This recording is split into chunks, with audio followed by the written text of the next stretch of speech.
ونصلي ونسلم على رسوله الكريم أما بعد فأعوذ بالله من الشيطان الرجيم بسم الله الرحمن الرحيم والله أخرجكم من بطون أمهاتكم لا تعلمون شيئا وجعل لكم السمع والأبصار والأفئدة لعلكم تشكرون ألم يروا إلى الطير مسخرات في جو السماء ما يمسكهن إلا الله إن في ذلك لآيات لقوم يؤمنون صدق اللہ العظیم۔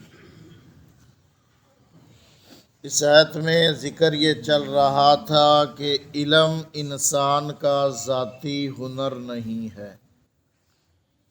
جب انسان پیدا ہوا تو کچھ بھی نہیں جانتا تھا۔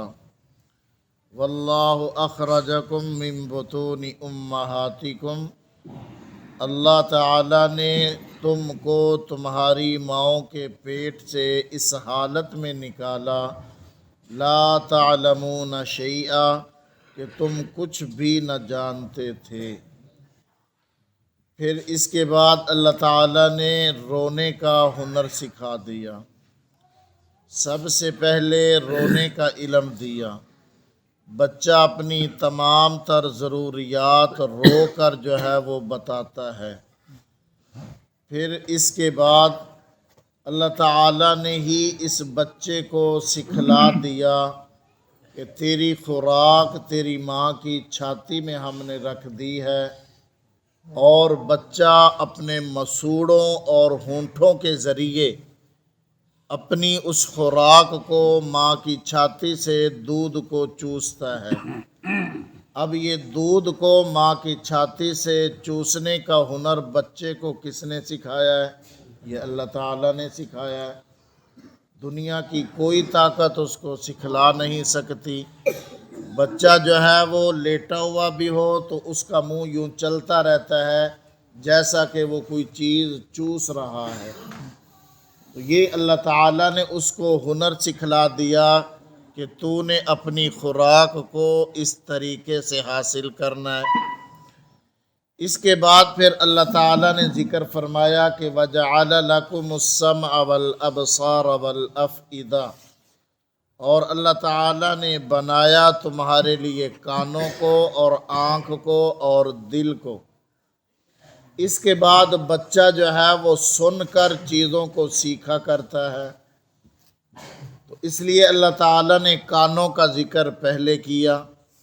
بچے کی کان میں جو بات آتی ہے اس پر جو ہے وہ پھر متوجہ ہوتا ہے، آواز دی جاتی ہے، بلایا جاتا ہے تو وہ اپنے کانوں سے سنتا ہے، اس آواز کی طرف متوجہ ہوتا ہے، تو کانوں کے ذریعے جو ہے وہ علم حاصل کرتا ہے۔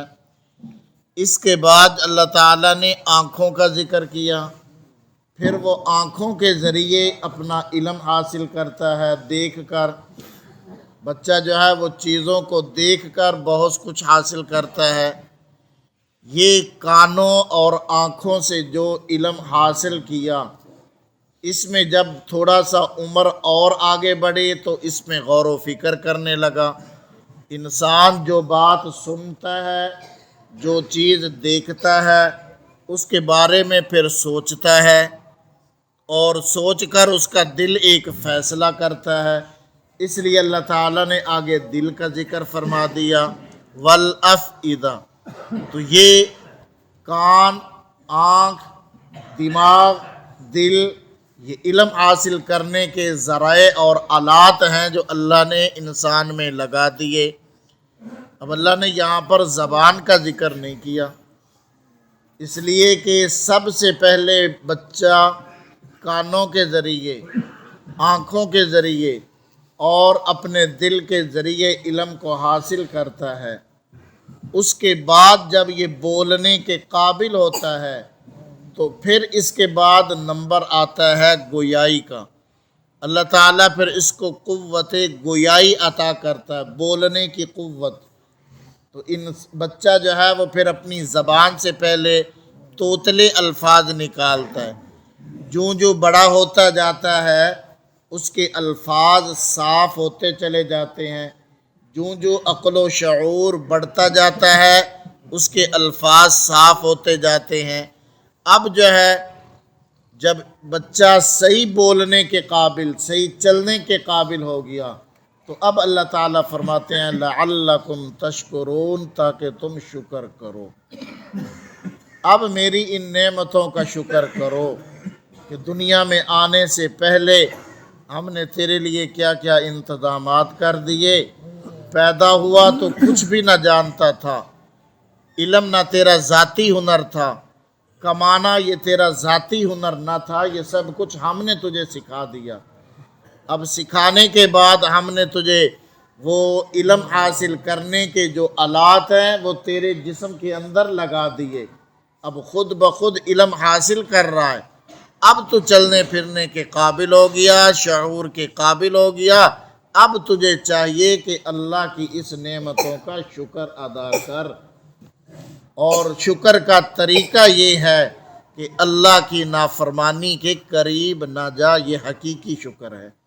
اللہ کی نافرمانی نہ کر، اللہ کی فرما برداری اختیار کر، اور صبح کو اٹھ کر سب سے پہلے اللہ کی بارگاہ میں حاضری لگوا اور اللہ کی ان نعمتوں کا شکر ادا کر۔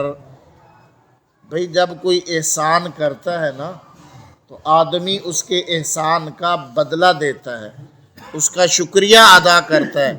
حدیث پاک کے اندر بھی آتا ہے کہ جب تو کوئی تم پر احسان کرے، بھلائی کرے تو اس کا شکریہ ادا کرو، اس کو دعا یا اور تمہارے پاس واپس دینے کے لیے کچھ نہیں تو اس کو دعائیہ کلمات دے دو، جزاک اللہ خیرہ، اللہ تعالیٰ برکت دے جی، آپ کا شکریہ جی۔ اس لیے کہ حدیث پاک میں آتا ہے من لم یشکر الناس لم یشکر اللہ، جس نے لوگوں کا شکر ادا نہیں کیا اس نے اللہ کا شکر ادا نہیں کیا۔ تو بہرحال زبان سے بھی شکر ادا کرنا ہے اور اپنے عمل سے بھی اللہ کی ان نعمتوں کا شکر ادا کرنے کی ضرورت۔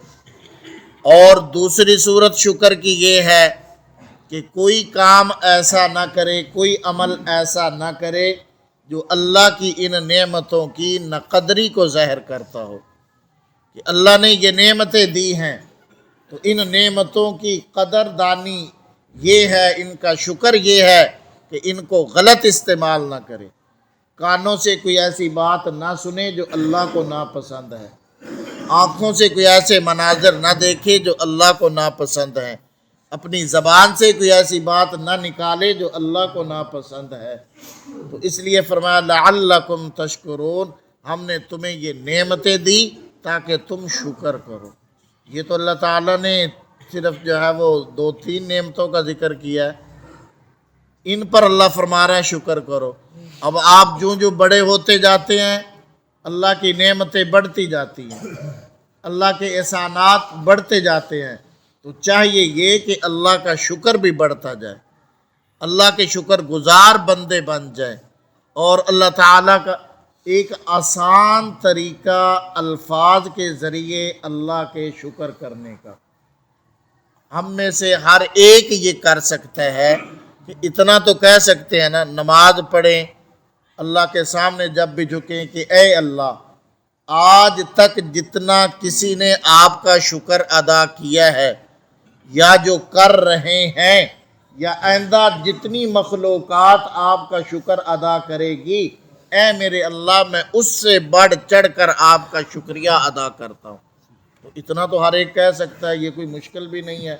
تو زبان سے تو کم از کم ہم اقرار کریں، زبانی شکریہ بھی ادا کرنے کو تیار نہیں ہے، ہماری زبان پہ ہر وقت اللہ کے شکوے شکایتیں اور ناشکری کے کلمات ہے، جس کی وجہ سے رزق میں بے برکتی آئی ہوئی ہے۔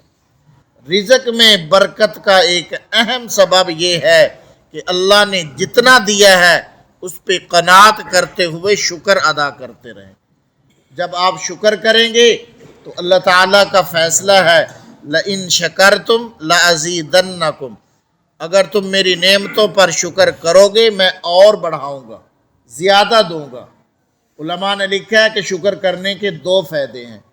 ایک اللہ اس نعمت میں ترقی دیتا ہے، دوسرا جو نعمت اللہ نے دی ہوئی ہے وہ محفوظ ہو جاتی ہے، اللہ اس نعمت کو پھر چھینا نہیں کرتا۔